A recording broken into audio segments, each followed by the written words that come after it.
Olá pessoal, como é que vocês estão? Espero que esteja tudo beleza por aí. Eu me chamo Hélio, sou psicólogo, estarei dando continuidade aos nossos estudos. Essa é a nossa terceira aula, né? Nosso terceiro conjunto de slides, e vamos estar explorando cada vez mais esse tema, que é o da psicologia voltada para a orientação, né? Para a avaliação profissional e de carreira. A gente que vai estar tendo mais acesso a essas informações, muito em relação àquilo que a psicologia vai estendendo, né, seu raio de ação nesse campo de trabalho, né?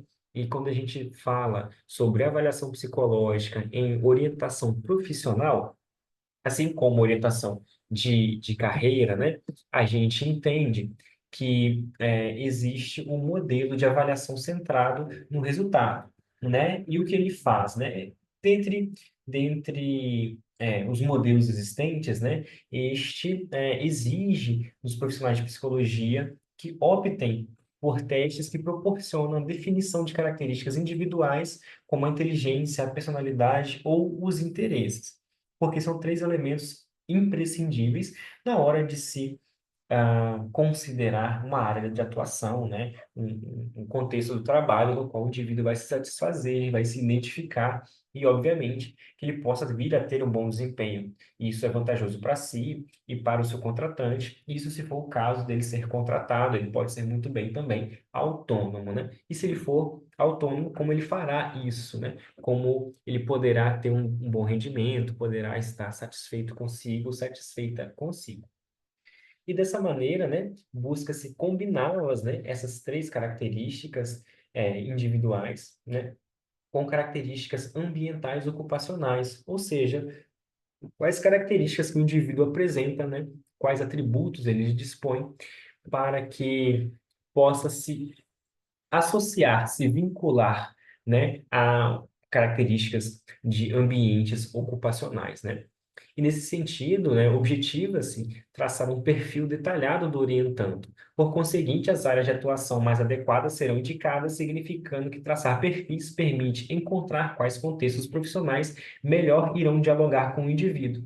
E isso tem tudo a ver com a procura de um bom ambiente organizacional, um bom ambiente de trabalho, pois o indivíduo ele pode ter uma característica que o tornaria um bom profissional numa área X, mas ele não quer essa área X, ele quer uma área Y, né? Talvez por interesse, talvez por apego, talvez por uma questão familiar, uma tradição familiar, uma questão territorial, enfim.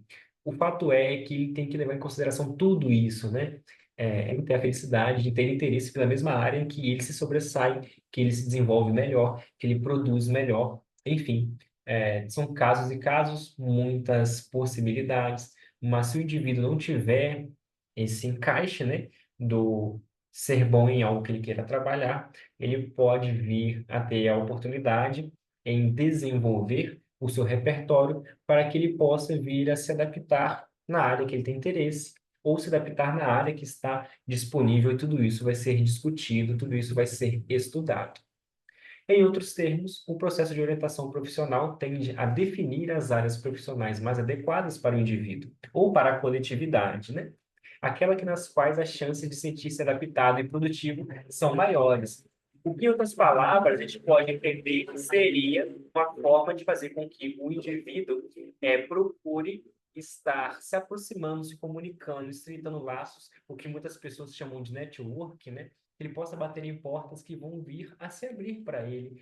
E, óbvio, uma vez que essa porta se abre, ele tem condições de se apresentar da melhor maneira, condições de se manter naquele emprego, naquela função que ele tanto escolheu, que ele tanto almejou.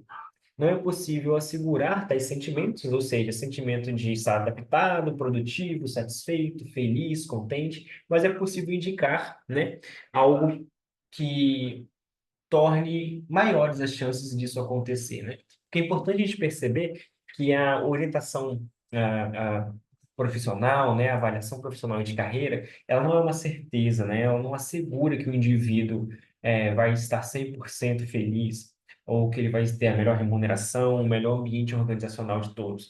Na verdade, isso faz com que ele consiga considerar as possibilidades de emprego, as oportunidades de trabalho de uma maneira mais precisa, né? Que ele tenha um feedback baseado em testes, muito bem estudados na academia, muito bem estudados no mercado de trabalho, muito bem estudados por uma ciência e profissão que é a psicologia, e a partir daí, a partir desse feedback, a partir dessa orientação, ele possa decidir melhor, né? Não é uma certeza, mas sim munir-se de conhecimento para chegar aonde quer chegar, né? E no Brasil, a perspectiva da avaliação centrada no resultado e a ênfase, né, da definição da escolha e no papel diretivo do orientador estão ainda muito presentes e os inventários desse interesse são sempre entre os entre os indivíduos privilegiados pelos profissionais da área. Contudo, é preciso que profissionais da psicologia se sensibilizem diante das realidades da classe trabalhadora, a fim de não tomar posturas reducionistas e não condizentes com a realidade nacional. A gente sempre falou que é importante que o psicólogo, a psicóloga não seja reducionista durante a prática clínica, a sua prática institucional, organizacional e tudo mais. Mas também, ah, durante a sua prática, como aquele que vai fazer a avaliação, ele precisa estar atento e sensível às realidades da sua população. E o Brasil é um país muito grande, então, se ele está inserido numa comunidade ribeirinha, que ele esteja sensível a isso, uma comunidade indígena, da mesma maneira, uma comunidade quilombola, uma comunidade de periferia, uma comunidade mais abastada, com maior condição financeira, maior envergadura econômica, da mesma maneira. É importante estar ciente da sua posição, ciente do local onde você está, de como se comunicar, de como se expressar, de como aplicar esses testes, né? Porque é importante escolher muito bem o teste mais apropriado, né? E saber como comunicar o resultado disso. E para além disso que a gente comenta, né, a população de trabalhadores e trabalhadoras do Brasil não necessariamente é idêntica às populações de outros países, pois muitos testes, muitos instrumentos são produzidos na gringa, né, digamos assim, um termo mais coloquial. São produzidos na Europa, nos Estados Unidos, e somos latino-americanos, né? O Brasil é um país latino, com uma realidade muitas vezes que não coincide com a realidade desses outros locais, né? Então é importante fazer essas considerações, é importante ser um profissional ponderado e atento a esses detalhes.